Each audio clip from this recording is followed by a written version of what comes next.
Hello students, I am Aarti and I heartily welcome you all to my YouTube channel Aarti Education World. My dear students, इस video में हम आपकी class 9 की science subject की worksheet number 77 पढ़ने वाले हैं जिसकी डेट है 25 जनवरी 2021. माय डियर स्टूडेंट्स, विद्यार्थी के नाम में आप अपना नाम, इसमें क्लास टीचर या सब्जेक्ट टीचर का नाम जैसे भी आपके स्कूल में बोला गया है. तो बच्चों, आज हम बड़ी ही आसान सी वर्कशीट हम बीमार क्यों होते हैं ये साइंस की वर्कशीट पढ़ने वाले हैं और इसमें बताए गए हैं उपचार के नियम. तो अब ज्ञान जिज्ञासा दीदी से पूछता है संक्रामक रोगों का इलाज कैसे किया जाता है. यानी कि उनका कहने का मतलब ये है ज्ञान का, अगर हमें बाय द वे संक्रामक रोग हो जाए, है ना, तो फिर उसका हम इलाज कैसे करेंगे. तो अब जिज्ञासा दीदी ज्ञान को बताती हैं, ज्ञान संचारी रोगों को संक्रामक रोग कहते हैं. जो संचार होते हैं एक से दूसरे के शरीर में प्रवेश करते हैं वो क्या होते हैं, संचारी रोग. इनको संक्रामक रोग कहते हैं और यह रोगाणुओं से होते हैं, रोगाणु फैलाते हैं इनको. जब भी कोई व्यक्ति इन रोगों से संक्रमित होता है, मतलब जब भी किसी व्यक्ति को इनमें से कोई रोग लगा होता है तो उसका शरीर संबंधित संकेत या और लक्षण, मतलब उसको कुछ ऐसे सिम्टम्स होते हैं जैसे कि बुखार है या दर्द है, सूजन है, दिखाकर प्रतिक्रिया करता है. मतलब उसको जो रोग, अगर उसे कोई बीमारी है तो ये सब सिम्टम्स आते हैं, उसे ये सब लक्षण आते हैं. डॉक्टर रोगी में रोग, चिकित्सक भी डॉक्टर को ही कहते हैं प्यारे बच्चों. रोगी में रोगों के जो सिम्टम्स हैं, जो लक्षण हैं, जो साइन है उसमें, उसके आधार पर, संकेत और लक्षणों के आधार पर इलाज करता है. क्योंकि जैसे उसमें सिम्टम्स हैं, जैसे उसमें लक्षण है, जैसे वो संकेत दे रहा है, उसी तरीके का उसका इलाज करता है. संक्रामक रोगों का उपचार के 2 उपाय हैं जिन्हें उपचार के नियम भी कहते हैं. तो जो संक्रामक रोग हैं हमारे, उनके 2 प्रकार से उनके उपचार किए जाते हैं. उनके उपचार के नियम क्या क्या हैं, लेट्स सी, देखते हैं क्या क्या हैं. उपचार के नियम: रोग के प्रभाव को कम करना. एक तो ये होता है कि उस रोग का जो इफेक्ट हो रहा है उसको कम करना, या फिर रोग के कारण यानी कि जो रोगाणु को समाप्त करना. रोग का कारण क्या होता है, उन रोगाणुओं की वजह से फैलते हैं ना, तो उन रोगाणु को ही खत्म कर दें. अब देखिए, नंबर 1, रोग के प्रभाव को कम करना. कैसे करते हैं, रोगी को तुरंत राहत प्रदान करने के लिए डॉक्टर बीमारी के लक्षणों जैसे बुखार, दर्द, उल्टी आदि को कम करने के लिए कुछ दवाइयां देता है. आपको भी पता है, देता है या लिखता है, कुछ भी कह लीजिए, क्योंकि लिखेगा जब भी तो लेगा ना वो. इससे लक्षण आधारित उपचार राहत भी कहते हैं.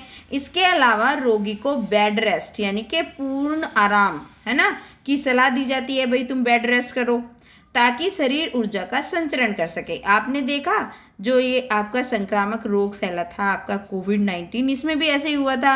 रोग के रोगाणु को समाप्त करना, रोग का कारण जो होता है रोगाणु, उसको समाप्त करना.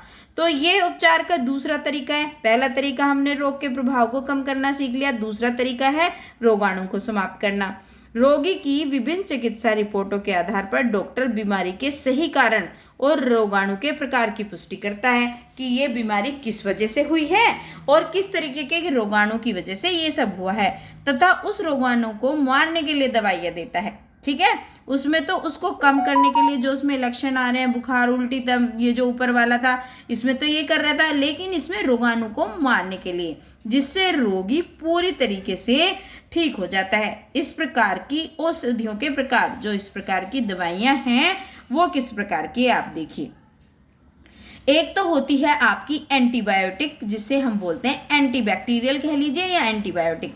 ये वो औषधि होती है जीवाणु रोगों के उपचार के लिए. जो जीव के जीवाणु रोगों को उसकी उपचार करने के लिए, उसका ट्रीटमेंट करने के लिए जो दिया जाता है उसे हम बोलते हैं एंटीबायोटिक या एंटीबैक्टीरियल.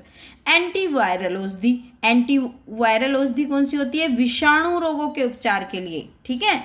एंटीफंगल औषधि कवक रोगों के उपचार के लिए, मतलब कुछ बीमारी कवक उससे फैलती है, कुछ विषाणु रोग होते हैं और कुछ जीवाणु रोग होते हैं, तो इन सब की दवाइयाँ अलग अलग होती है. एंटी प्रोटोजोल, तो एंटी प्रोटोजोल नाम से ही पता चल रहा है प्रोटोजोल के रोगों के उपचार के लिए.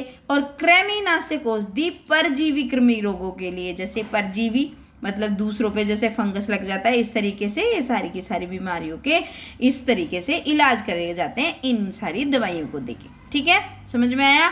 अब चलिए आगे चलते हैं वर्कशीट में। आगे क्या है? एंटीबायोटिक जो आपकी अब औषधियों के बारे में बताया गया है। अब तो हमने देखा औषधि कितने प्रकार की होती हैं। एंटीबायोटिक एंटीबैक्टीरियल औषधि के बारे में समझते हैं क्या होती है। ये जो औषधियाँ होती हैं, ये जो दवाइयाँ होती हैं जिनका उपयोग संक्रमित व्यक्ति में रोग कारक बैक्टीरिया रोगाणु को मारने के लिए किया जाता है, उन्हें एंटीबैक्टीरियल औषधि कहते हैं, जैसे कि पेनिसिलिन, टेट्रासाइक्लिन आदि। एंटीबायोटिक बैक्टीरिया के जीवन चक्र में जरूरी जैव रासायनिक जैव प्रक्रिया को रोक देती है, जिससे बैक्टीरिया मर जाता है। ये जैव रासायनिक जैव प्रक्रिया हर रोगाणु में भिन्न होती है, जिसकी वजह से एंटीबैक्टीरियल औषधियाँ केवल बैक्टीरियल जनित रोगों में उपयोगी होती है, ना कि वायरस जनित। समझे? जो एंटीबायोटिक होती हैं इनका ये सब प्रयोग होता है, इस वजह से दी जाती हैं। अब दूसरी औषधि पढ़ लेते हैं जो हमने पढ़ी एंटीवायरल। तो इस वर्कशीट में आपकी दो तरह की औषधियों के बारे में जिक्र कराया गया है, एक तो एंटीबायोटिक और एक आपकी एंटीवायरल। चाहे एंटीबायोटिक को आप एंटीबैक्टीरियल या एंटीबायोटिक और दूसरी एंटीवायरल। तो ये तो हमने पढ़ी थी नंबर 1 वाली, ये वाली, और ये पढ़ रहे हैं नंबर 2 वाली, ये वाली। जो एंटीबैक्टीरियल औषधि होती हैं, एंटीवायरल औषधि होती है, उनको बनाना एंटीबैक्टीरियल औषधि के बनाने की अपेक्षा कठिन होता है ना। ये उससे ज़्यादा मुश्किल से, जो नंबर 1 वाली हमने औषधि पढ़ी, उससे ज़्यादा मुश्किल होते हैं। वायरस में इनकी जैव रासायनिक प्रणाली बहुत कम होती है। वायरस हमारे शरीर में प्रवेश करते हैं और हमारी जीवन प्रक्रिया के लिए हमारी मशीनरी का उपयोग करते हैं। इन सीमाओं के बावजूद अब प्रभावशाली एंटीवायरल औषधियाँ भी बनती हैं। अब देखो इतनी कठिन है, लेकिन फिर भी एंटीवायरल औषधियाँ बनाई जाती हैं और बनती हैं और बिकती भी हैं, और इससे इलाज भी होता है। तो बच्चों ये तो हमारी हो गई वर्कशीट। आप कर लेते हैं इसके क्वेश्चन आंसर्स, जो वो भी बड़े ही आसान है। रोगों के इलाज के 2 तरीके क्या हैं? तो रोगों के प्रभाव को कम करना और रोगों के कारण यानी रोगाणुओं को समाप्त करना, ये 2 तरीके हैं, अभी हमने वर्कशीट में पढ़े। तो ये हो गया आपके पहले क्वेश्चन का आंसर। दूसरा क्वेश्चन पूछा गया है एंटीबायोटिक्स किन्हें कहते हैं और ये कैसे काम करती है? तो ये भी हमने वर्कशीट में पढ़ा। संक्रमित व्यक्ति के शरीर में जीवाणुओं के विकास को रोकने या मारने के लिए इस्तेमाल की जाने वाली एंटीबायोटिक्स कहलाते हैं। ये तो हो गया इस वाले का आंसर। और ये कैसे काम करती है? एंटीबायोटिक्स जीवाणुओं के जीवन चक्र में कुछ जैव रासायनिक मार्गों को अवरुद्ध करने का कार्य करती है और उन्हें मार देते हैं। तो ये हो गया क्वेश्चन नंबर 2 का आंसर। प्रश्न नंबर 3, एंटीवायरल दवाओं का उत्पादन एंटीबैक्टीरियल दवाओं के उत्पादन से अधिक कठिन क्यों है? तो एंटीवायरल ड्रग बनाना एंटीवायरल दवाइयाँ बनाने से ज़्यादा मुश्किल है, क्योंकि वायरस के बहुत कम जैव रासायनिक तंत्र होते हैं। तो ये हो गया आपका प्रश्न नंबर 3 का आंसर।